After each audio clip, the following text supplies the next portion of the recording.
자, 그럼 이어서 전문가와 이야기 나눠보겠습니다. 대한의사협회 과학검증위원장인 최재욱 고려대 의과대학 예방의학교실 교수 연결돼 있습니다. 교수님 나와 계십니까? 네, 최재욱입니다. 안녕하세요. 네, 안녕하십니까. 추가 신규 확진자가 441명 발생했습니다. 3월 이후의 최대 규모인데 지금 상황 어떻게 보고 계시는지요? 네, 지금 말씀하신 대로 441명 지금 다시 또 늘었습니다. 그리고 이러한 그 확진자 수가 는 것은 전국적으로 또 확대되고 있지 않습니까? 네. 따라서 이러한 이 양상은 전국적 대유행이 이미 시작되고 있다. 그렇게 볼 수 있고요.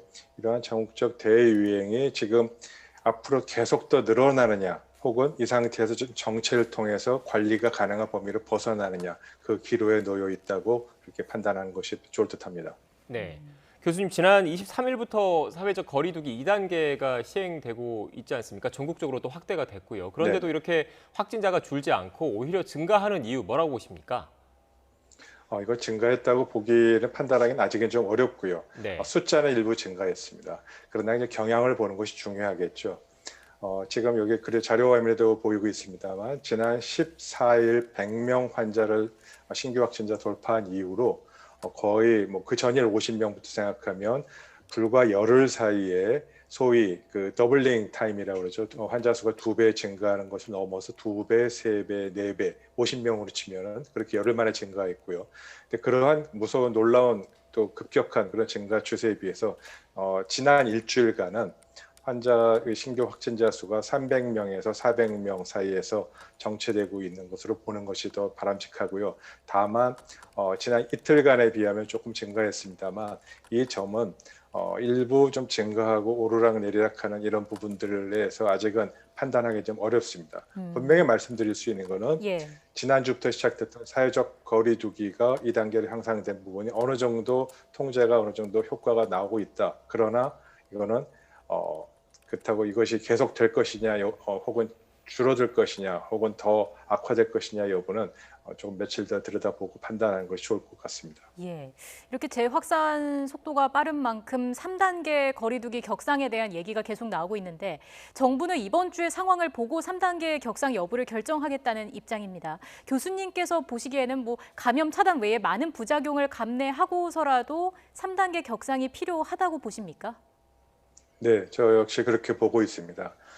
물론 전국적 수준에서의 3단계로 사회적 거리두기를 격상하자 이런 뜻을 말씀드린 건 아니고요. 네. 지금 서울과 경기, 인천 지역을 중심으로 사회적 거리두기를 3단계로 격상하거나 혹은 실질적인 사회적 거리두기 3단계에 해당되는 그런 행정명령을 발동하거나 혹은 뭐 표현을 다르게 할 수 있겠습니다만 뭐 2.5단계 정도에 해당하는 그런 어떤 상향을 좀 하는 것이 필요하다고 보이고요. 그러한 이유로는 서울, 경기, 인천은 우리나라 전국에서 인구가 거의 2,500만 명이 밀집돼 있는 이 밀집 지역일 뿐이고요. 네. 뿐이다가 거기에다가 더 나가서 교통, 경제, 뭐 의료계 중심 모든 부분이 포함되어 있는 중심 지역입니다. 따라서 또 이런 부분에서 집단 감염은 전국적 감염으로 확대될 수 있다는 점에서 매우 중요한 곳이 서울, 경기입니다.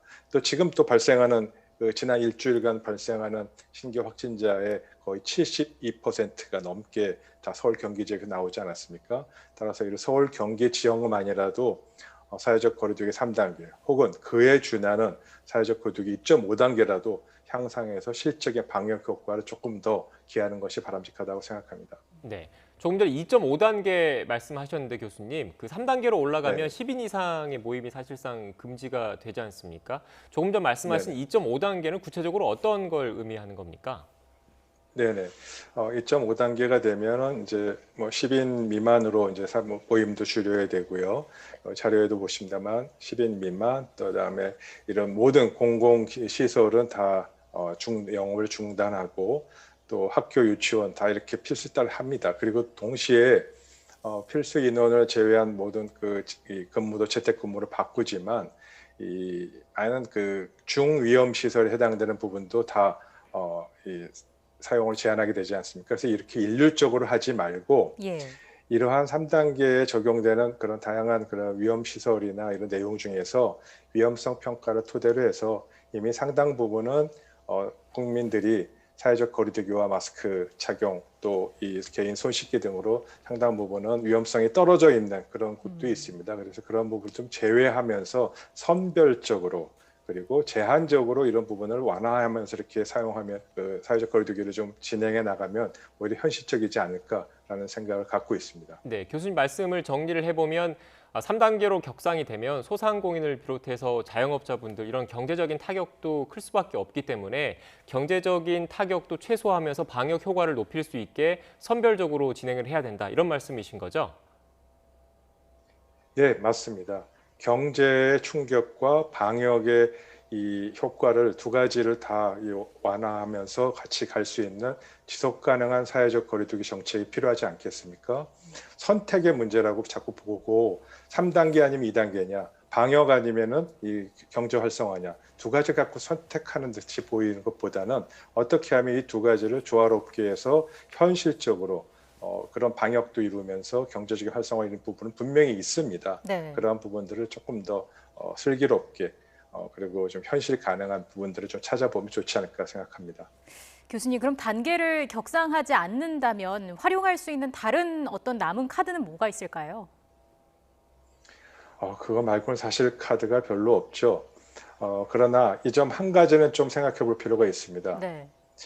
지금 방역 당국 방금 전에 발표한 내용도 있고 또 이미 자료 데이터에서 많이 나와 있습니다만 이미 어제 하루에 발표한 신규 확진자 중에서도 깜깜이 환자, 즉 감염 경로를 모르는 환자 30%가 넘지 않았습니까? 예.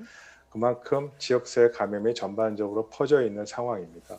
그래서 이러한 지역사회 감염을 전반적으로 퍼져 있는 부분을 통제하기 위해서는 사회적 거리두기의 확대 부분이 굉장히 중요한데 그러기 위해서 지금 전반적으로 제일 중요한 것은 방역 당국과 의료계 그리고 시민사회가 신뢰와 연대 그리고 공조를 통해서 자발적인 이런 방역 관리에 모두 합심하는 것이 굉장히 중요한 시점이라고 볼 수 있고요.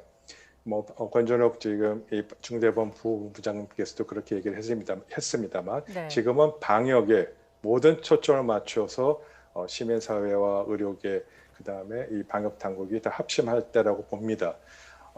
다만 지금 부본부장도 그런 얘기를 좀 하면서 한 가지 조금 아쉬운 점은 의료계뿐만 아니고 의료계를 넘어서 이 정치권에서 지금 이야기되고 있는 그런 정치적 이슈가 방역을 훼손하지 않도록 지금 많이 좀 논란을 이루고 있는 많은 그런 부분들은 좀 미루고 방역에 좀 초점을 맞추는 그런 정부의 전향적인 자세도 좀 필요해 보입니다. 네. 구체적인 사례도 짚어보겠습니다. 교수님, 지금 광주광역시의 그 감염 확산세가 심상치 않은 상태인데 지금 광화문 집회에 참석한 신도를 통해서 감염된 것으로 추정이 되고 있고 추가 감염 우려도 배제할 수 없는 거죠? 네, 맞습니다. 매우 안타까운데요. 지금 그 성림 침례 교회에서만 지금까지 54분의 환자가 나오지 않았습니까? 네. 근데 지금 최초 확진자가 광화문 집회를 참석하고 오셔서 좀 조기에 이러한 그 참가 사실이 공개가 되고 그걸 통해서 추가적인 접촉자를 빨리 찾았으면 좋겠는데 그 이후에 그 동선 파악에서 정확하게 진술하지 않음으로 인해서 이 침례 교회의 많은 분들이 지금 이 자가 격리된 상황이고 또 거기에서 환자들이 많이 집단 감염이 발생했습니다. 따라서 이런 부분 매우 우려스럽고요. 그러한 것과 동시에 지금 광주 지역에서도 감염 경로를 알 수 없는 깜깜이 환자들이 탁구 이 클럽과 또 어디죠? 청소용업체에서 예. 계속적으로 확대되고 있어서 이 부분에 대해서는 전반적인 추적자 관리와 동시에 사회적 거리두기를 실질적으로 3단계로 향상한 그런 것이 지금 필요하다고 생각합니다. 네. 사실 광주의 경우 수도권보다 의료 역량이 좀 열악할 텐데 광주에서 확진자가 계속해서 발생할 경우에 이를 감당할 수 있을까요? 어떻게 보십니까? 물론 가정을 통해서 어떤 걸 이야기하기는 곤란하겠죠. 네. 그러나 지금 상황으로는 아직은 이제 관리하고 통제 가능한 범위 내에 있고요. 다만 이러한 부분들이 지금 폭발적으로 증가해서 늘어난다면 기존에 지금 확보한 중환자 치료 시설과 또 이 감염병 전문 병상 수를 확대해야 될 필요성은 당연히 대두될 것이고요. 이 부분에 대해서는 공공병원과 또 의료계 방역당국이 합심해서 추가적인 병상을 확보하는 방향은 논의를 할 수 있을 거라고 생각하고 있습니다. 네. 교수님, 다른 사례도 한번 살펴보겠습니다. 서울 구로구의 한 아파트에서 집단 감염이 발생했는데 이 확산 경로를 놓고 의견이 분분한 상황입니다. 교수님께서는 어떻게 보고 계십니까? 예, 뭐 하신 대로 지금 감염 경로가 좀 민감하게 이렇게 이슈가 되는 게 좀 아쉽습니다.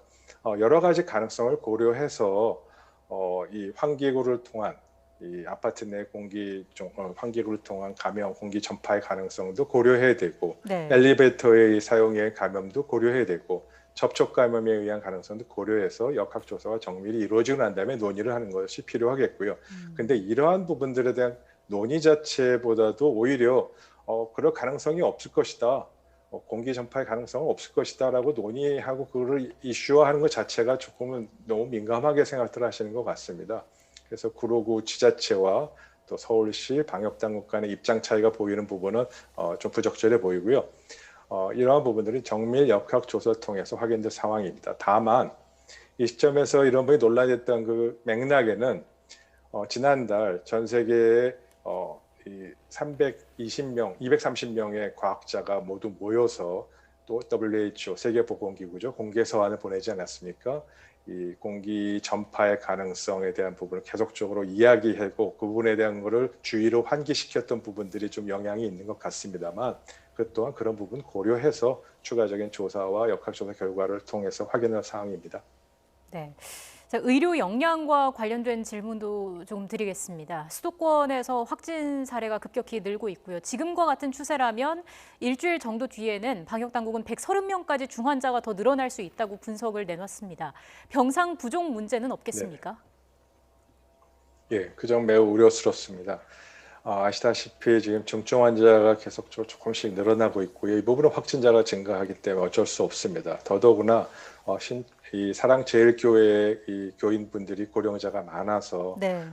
특히 사랑제일교회 확진자분 중에서 60대 이상이 40%에 달하지 않습니까? 따라서 중증 환자도 많이 발생할 수밖에 없고요. 지금 현재 이 중증 환자 치료 시설도 부족해지고 있고, 즉 가동률이 거의 80-90% 넘어가서 지금 가용 병상이 줄어들고 있고, 또 그냥 중증 환자 치료 시설이 아닌 일반 병상도 감염병 전문 병상입니다. 그것도 좀 가용률이 증가해서 부족해지고 있습니다. 그래서 이 부분에 대해서 지금까지의 그 확보된 그런 가용 병상 수를 넘어서 추가적인 중증 환자 치료실과 전담병원 병상을 확보하는 노력들을 지금 하고 있고, 상당 부분 좀 배정이 좀 되고 있습니다. 네. 교수님, 마지막으로 앞서 서울 구로구에 있는 한 아파트 관련 사례 말씀드렸는데 일상적으로 네. 많은 사람들이 오가는 곳이기 때문에 또 걱정이 큰 곳 가운데 하나죠. 그 카페와 식당에서도 집단 감염이 일어나고 있는데 이게 또 매개로 에어컨이 그 작동을 하지 않았나라는 그런 의견도 나오고 있거든요. 교수님께서는 어떻게 보십니까? 예, 그렇게 보도된 것도 저도 봤습니다. 그러나 이 실내 공기 학회와 또 이런 이 실내 환기 관련된 전문가들과 여러 차례 회의를 통해서 이 부분의 논의를 이미 한 바가 있습니다. 에어컨이나 선풍기나 그 외 뭐 공기 정화 장치와 같은 바람을 일으키는 장치가 다소 이 공기를 순환시키는 과정에서 확산에 기여할 수 있겠습니다만 그것은 그렇게 큰 중요한 이유는 아니고요. 또 이 실내 여기 지금 자료화면에도 보시면 거의 대부분의 가정과 상업시설에서의 에어컨은 공기가 그 해당 공간에만 순환되는 것이고 다른 방과 섞이지가 않습니다. 따라서 에어컨에 의한 이런 공기 비말 감염 전파의 가능성은 너무 고민하지 마시고요. 안 하셔도 되고요. 위험성이 그리 크지 않습니다. 오히려 그것보다 이 마스크 착용과 개인 손위생 철저, 그다음에 이 시설 관리자, 즉 카페든 식당 시설 관리자께서 사용 시설에 대한 전반적으로 항상 주기적으로 소독하는 것, 그리고 지금 자료 화면에 있는 것도 마찬가지로 전체 환기, 즉 외부 공기를 어떻게 1시간에 한 번 정도, 2시간에 한 번 정도는 전체 환기에 신경 써주시는 것이 실질적인 감염 예방 효과의 주된 그런 효과를 볼 수 있는 것이기 때문에 그 점을 좀 유념해 주셨으면 감사하겠습니다. 네. 교수님 말씀을 들어보면 결국 마스크 착용과 주기적인 그 환기 같은 방역 수칙 준수가 네. 지금 이 시점에서 무엇보다 중요한 것 같습니다. 교수님 말씀 오늘 맞습니다. 여기까지 듣겠습니다. 지금까지 대한의사협회 과학검증위원장인 최재욱 고려대 의과대학 예방의학교실 교수와 함께 이야기 나눴습니다. 교수님 오늘 말씀 고맙습니다. 감사합니다.